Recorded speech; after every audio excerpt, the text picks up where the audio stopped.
الحمدللہ وحدہ والصلاة والسلام علی من لا نبی بعدہ اما بعد فاعوذ باللہ من الشیطان الرجیم بسم اللہ الرحمن الرحیم کنتم خیر امۃ اخرجت للناس تأمرون بالمعروف وتنہون عن المنکر صدق اللہ العظیم۔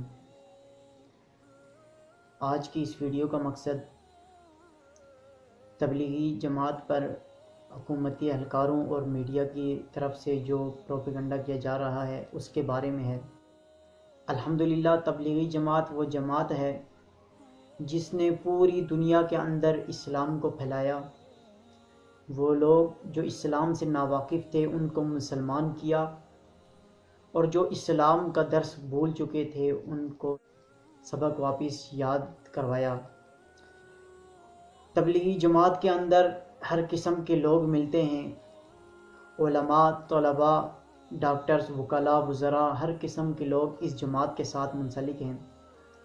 وہ کام جو پہلے انبیاء علیہ الصلاۃ والسلام کیا کرتے تھے، جو انبیاء کے ذمہ ہوتے تھے، آج وہ اس جماعت نے اپنے ذمہ لگا کر اس فریضے کو سر انجام دیا۔ ہونا تو یہ چاہیے تھا کہ حکومتی اہلکار اور میڈیا والے اس جماعت کے حق میں آواز اٹھاتے، لیکن دیکھنے میں آ رہا ہے کہ اس جماعت کے خلاف پروپیگنڈا کیا جا رہا ہے، اس جماعت کے ساتھ نازیبا سلوک کیا جا رہا ہے، ان کی کردار کشی کی جا رہی ہے، اور یہ لوگوں کو باور کروایا جا رہا ہے کہ آج جو کرونا وائرس جو ایک وبا پھیلی ہوئی ہے، تو اس کے بارے میں جو حکومتی ہدایات ملی ہیں تبلیغی حضرات اس پر عمل نہیں کر رہے۔ خدا را ایسا نہ کریں، کسی ایک کی غلطی کی وجہ سے پوری جماعت کو نشانہ بنانا یہ بہت ہی غلط بات ہے۔ میڈیا والوں کو تو چاہیے وہ اصل حقائق لوگوں کو بتائیں کہ پاکستان کے اندر کورونا کس طرح آیا۔ وہ ان تبلیغی جماعت کی طرف سے نہیں آیا، بلکہ ایران کی طرف سے جو زائرین آئے تھے ان کی وجہ سے پاکستان میں پھیلا، لیکن اس پر تو آواز نہیں اٹھائی جا رہی، تبلیغی حضرات کو نشانہ بنایا جا رہا ہے۔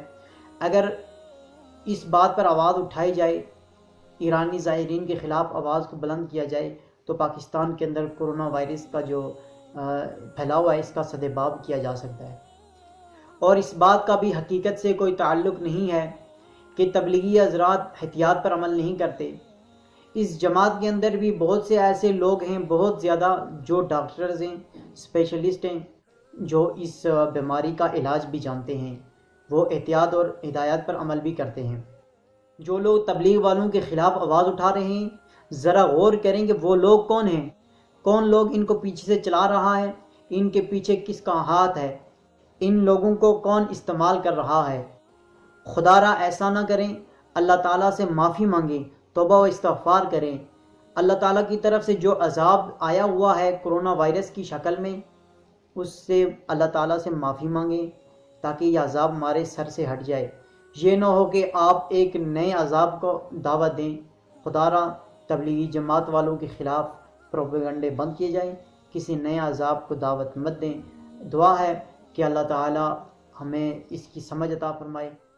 وآخر دعوانا الحمدللہ۔